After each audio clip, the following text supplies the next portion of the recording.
ஓம் முருகா, குரு முருகா, அருள் முருகா, ஆனந்த முருகா, சிவசக்தி பாலகனே, சண்முகனே, என் வாக்கிலும் நினைவிலும் நின்று காக்க.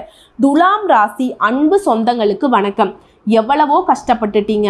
துலாம்னு சொல்றதை விட தூக்க முடியாத பாரத்தை சுமந்துட்டு இருக்கக்கூடிய ராசின்னு நம்ம சொல்லலாம். ஏன்னா அவ்வளவு கஷ்டம், வெளியில சொல்ல முடியாம எத்தனையோ நாள் சட்டுன்னு கண்ணில் தண்ணி வந்திருக்கும். இது துலாம் ராசி, ஆணா இருக்கட்டும் பெண்ணா இருக்கட்டும், இதுதாங்க உண்மை. ஆனா இவங்க பாசம் வைக்கிறவங்களுக்கு கொஞ்சம் கூட இவங்க மேல கருணையே கிடையாது. தேவைக்கு மட்டும் திரும்பி பார்ப்பாங்க, தேவை முடிஞ்சுன்னா திரும்பி பார்க்காம போயிட்டே இருப்பாங்க. ஆனா அவங்களுக்கு இவங்க பார்த்து பார்த்து பண்ணிட்டு இருப்பாங்க இல்லையா? அவங்க கிட்ட என்ன எதிர்பார்ப்பு தெரியுமா? பாசமா ஒரு வார்த்தை, சாப்பிட்டையா, எங்க இருக்க, என்ன பண்ற, இதை மட்டும்தான் எதிர்பார்க்குறாங்க. உண்மைதானே? அது அவங்க கேட்டுட்டாலே, அவங்க கேட்டாலும் பரவாயில்ல, கேட்கலனாலும் பரவாயில்ல, அவங்க அவமானப்படுத்தினாலும் அசிங்கப்படுத்தினாலும் திரும்ப திரும்ப போயிட்டு அவங்களுடைய தேவைகளை பூர்த்தி செய்யக்கூடிய துலாம் ராசி உங்களுக்கு டிசம்பர் மாதத்துல பாதி நாட்கள் கழிஞ்சிருச்சுங்க. இனி வரக்கூடிய நாட்கள் கண்டிப்பா நல்லா இருக்க போறது இல்லை அப்படின்னு தான் உங்க மைண்ட் செட்டா இருக்கும். ஆனா இப்போ நமக்கு ஒரு நாள் நல்லதோ கெட்டதோ அது எல்லாத்துக்கும் காரணம் நவ கிரகங்களுடைய அமைப்பு தாங்க. இப்போ இந்த மாதத்துடைய பிற்பகுதியில் ஒரு சில கிரகங்கள் இடமாற்றம் ஆகிறாங்க. அதன் காரணமாக அவங்களுடைய அமைப்பின் காரணமாக 2 யோகம் உருவாகி இருக்கு.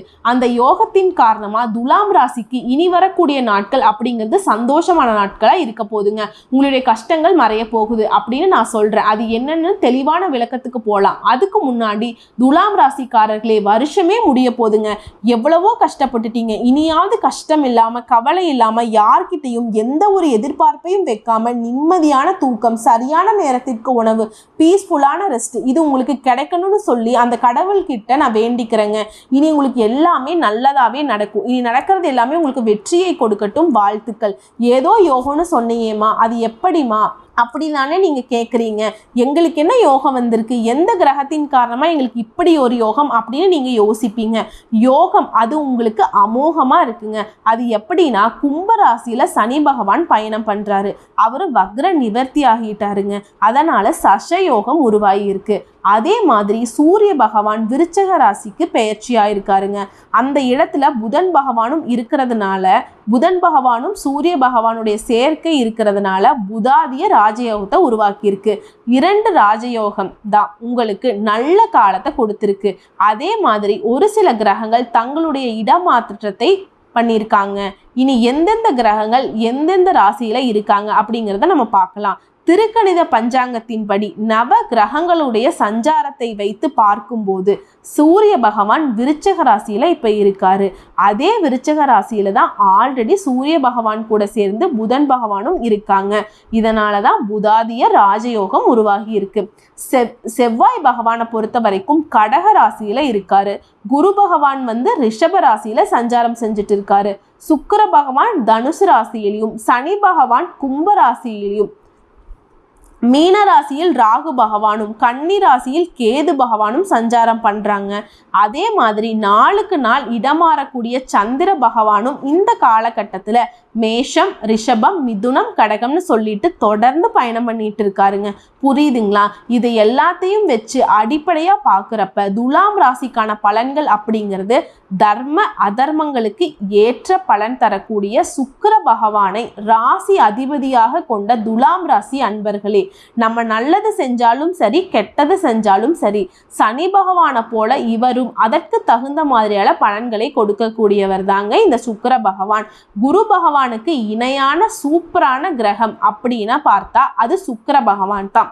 ஒருவருடைய ராசியில சுக்கிர பகவான் நல்ல நிலைமையில் இருக்கிறார் அப்படின்னாலே ஏகபோக வாழ்க்கை தாங்க. சுக்கிர பகவான் ராசி அதிபதியா வச்சிருக்கிறதுனால திடீர் அதிர்ஷ்டம் இவங்களுக்கு வரும். இவங்களை யாராலையும் கவுக்கவே முடியாதுங்க. பார்க்கறதுக்கு வேணா ரொம்ப கேவலமா, கண்ணுக்கு தெரியல, இப்படிதான் துலாம் ராசிக்காரங்களை பார்க்குறவங்க ஒவ்வொருத்தவங்களும் நினைப்பாங்க. துலாம் ராசியை பொறுத்த வரைக்கும் நீங்க அவ்வளோ சீக்கிரமா எடை போட்டுறாதீங்க. அவங்களுடைய வளர்ச்சி அப்படிங்கிறது உங்களுக்கு கண்ணுக்கு தெரியாத வளர்ச்சியா இருக்குது. அவங்க இப்ப நினைச்சா கூட உட்கார்ந்த இடத்துல இருந்து அவங்களுக்கான அதிகாரத்தை உருவாக்கிக்க முடியும். கோட்டை கட்டி வாழக்கூடியவங்க, தன்னுடைய கோட்டைக்குள் யார் வரணும் யார் வரக்கூடாது அப்படிங்கிறத இவங்க தான் முடிவு பண்ணுவாங்க. அதே மாதிரி என்னதான் எல்லாமே நமக்கு சாதகமா இருந்தாலும் நியாய தர்மத்துக்கு கட்டுப்பட்டு வாழக்கூடியவங்க. ஏன்னா காரணகர்த்தாவா இருக்கக்கூடிய சுக்கிர பகவான் தான் இவங்களுடைய ராசி அதிபதி. உங்களை பொறுத்த வரைக்கும் சூரிய பகவான் இப்போ ராசியில 2ஆம் வீட்டுல அமர்ந்திருக்காருங்க. இதனால திட்டம் போட்டு செலவு செய்வீங்க. பண தட்டுப்பாடு இருந்தாலும், பணத்தட்டுப்பாடு தலைக்கு மேல தாண்டவம் ஆடினாலும் உங்களை ஒண்ணுமே பண்ண முடியாது. நீங்க எல்லாத்தையும் சமாளிச்சிருவீங்க. மனைவி மக்கள் கூட உங்களுடைய மனநிலையை புரிஞ்சுக்காம இருந்து தொல்லை கொடுத்தாலும் சரி, அதையும் ரொம்ப நிதானமா நியாயமா சமாளிச்சிருவீங்க. எவ்வளவு இடைஞ்சல் வந்தாலும் சரிங்க, ரொம்ப நியாயமா நடந்துக்க கூடியவங்க தாங்க நீங்க. உங்க கருத்துக்கு யாராலும் மறுப்பு சொல்ல முடியாத அளவுக்கு நியாயமா பேசக்கூடியவங்க, நியாயமான கருத்துக்களை கொண்டவர்கள் தான் நீங்க. அதே மாதிரி உங்க ஃப்ரெண்ட்ஷிப் கிட்டையும் நியாயமானவங்க கிட்ட பழகுவீங்க. கொஞ்சம் அப்படி இப்படி இருக்கிறவங்க கிட்ட ஃப்ரெண்ட்ஷிப் இருக்கும், ஆனால் அவங்கள விட்டு எப்பவுமே ஒதுங்கியே நிற்பீங்க. ஏன்னா என்னன்னா என்ன பார்த்தா மட்டும் பேசுகிற மாதிரி. ஸோ இது அடிப்படையாக வச்சு பார்க்குறப்ப இந்த காலகட்டத்தில் உங்கள் குணத்தை பார்த்து மற்றவங்க பகை வளர்த்து கொள்வதற்கான வாய்ப்பு அதிகமாக இருக்குது. விரோதம் வர்றதுக்கு வாய்ப்பு இருக்குது. இப்போ என்ன பண்ணணும்னு யோசிச்சிங்கன்னா, உங்களுடைய நல்லது கெட்டதை மற்றவங்க கிட்ட பகிர்ந்துக்காதீங்க. அதே போல் மற்றவங்க தப்பாக இருந்தால் அதை அவங்க கிட்ட எடுத்து சொல்கிறதுனால ஒரு பிரயோஜனமும் கிடையாது. அதை மட்டும் நீங்கள் தவிர்த்தரணும். நியாயமாக பேசுகிறீங்க, தர்ம வழியில் நடந்துக்கிறீங்க அப்படின்னா அது உங்களுக்குள்ளேயே ஃபாலோ பண்ணிக்கோங்க. உங்கள் ஃப்ரெண்ட்ஸ் கூட உங்களை ஏற்றுக்க மாட்டாங்க.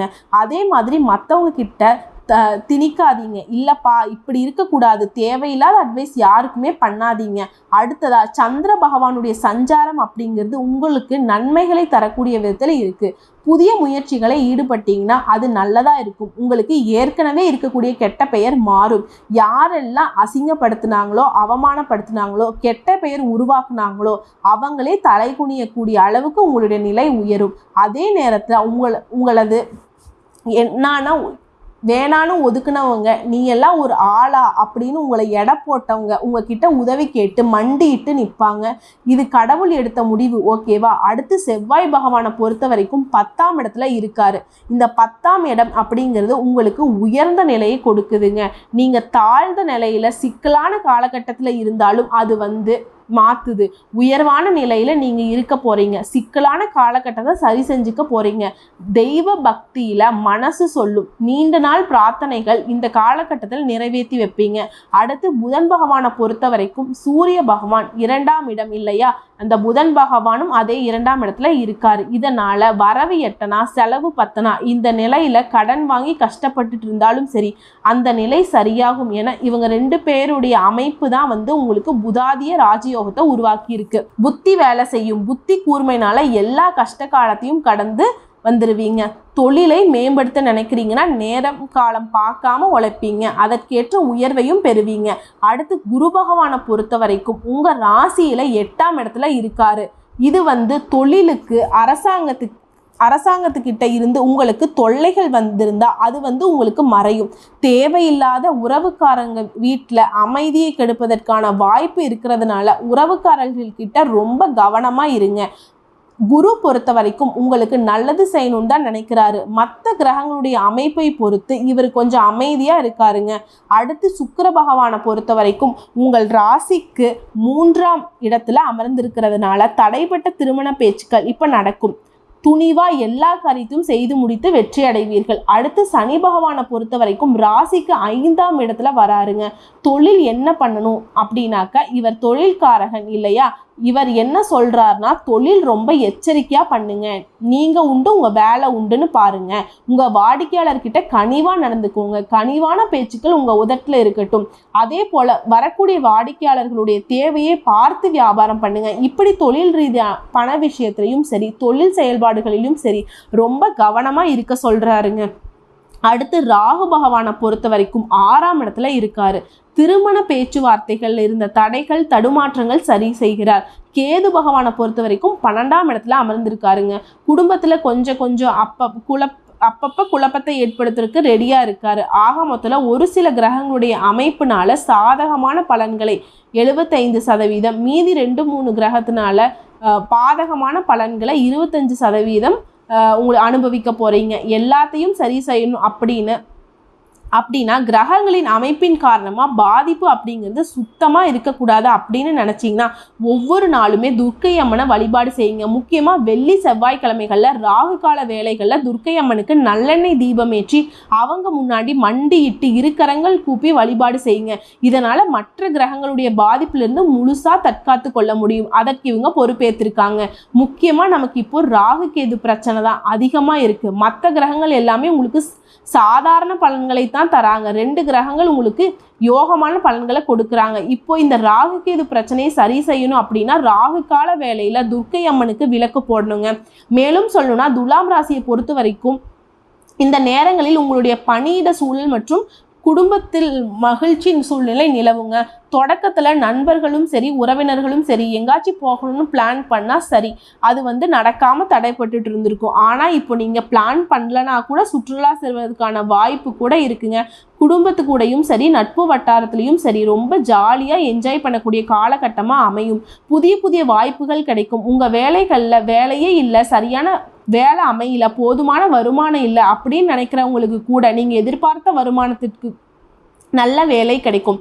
வேலை இல்லைன்னு சொல்கிறவங்களுக்கு ஒரு நல்ல வேலை கிடைக்கும். ஆனால் பொறுமையை கடைபிடிக்கணும். அப்ளை பண்ணிட்டு வரல விடுங்க நமக்கெல்லாம் கிடைக்காது இப்படி எந்த ஒரு அப்டேட்டும் இல்லாமல் இருக்கக்கூடாது. அதே மாதிரி ஆல்ரெடி வேலையில் இருக்கவங்களுக்கு புதிய பதவிகள் தேடி வரும். பதவி உயர்வு கிடைக்கும். விரும்பிய இடத்திற்கு இடமாற்றம் கிடைக்கும்.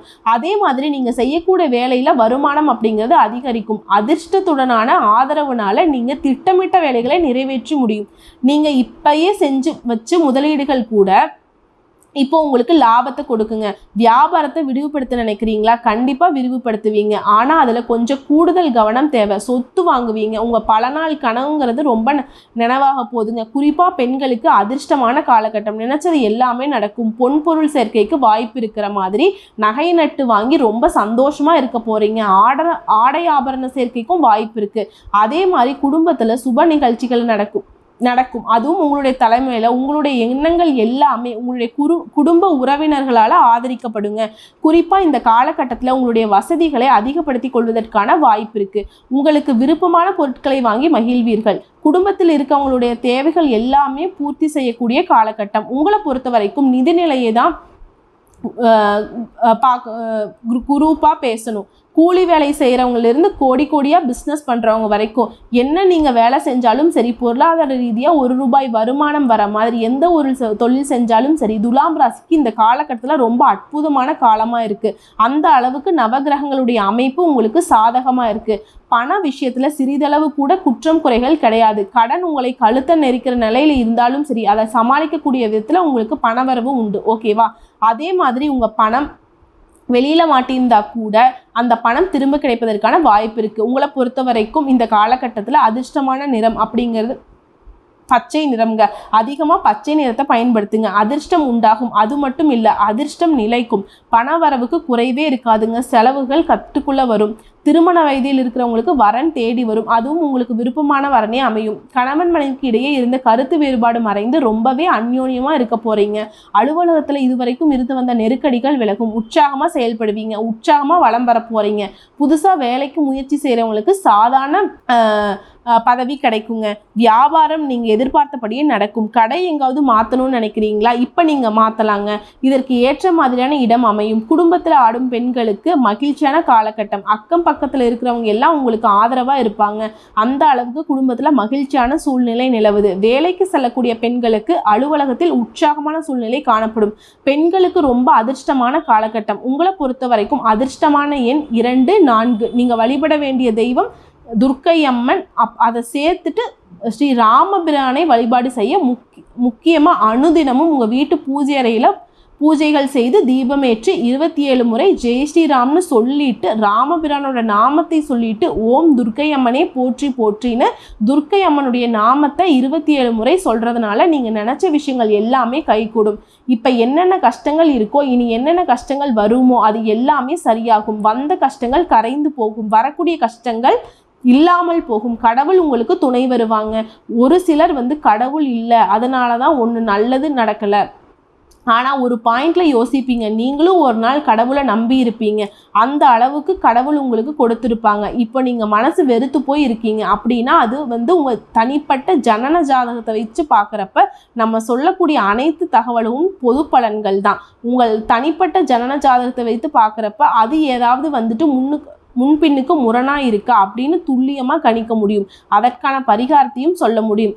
அப்படி பார்க்க விருப்பம் இல்லாதவங்க நம்ம இந்த மாதிரி ஒவ்வொரு தெய்வங்களையும் வழிபாடு செய்கிறோம் இல்லையா, கண்மூடித்தனமாக கடவுளை நம்புங்க, கண்டிப்பாக நல்லது நடக்கும். ஒரு விஷயந்தான், கடவுள் என்னுடைய நல்லது கெட்டதுக்கு நீ தான் பொறுப்பு, நான் உன்கிட்ட ஒப்படைச்சிட்டேன், நல்லது நடந்தாலும் நீ தான் பொறுப்பு, கெட்டது நடந்தாலும் நீ தான் பொறுப்பு, இதை மட்டும் ஃபாலோ பண்ணி பாருங்கள், எப்படி உங்கள் வாழ்க்கையில் மாற்றம் வராமல் இருக்க போகுதுன்னு பார்த்துடலாம். நன்றி, வணக்கம்.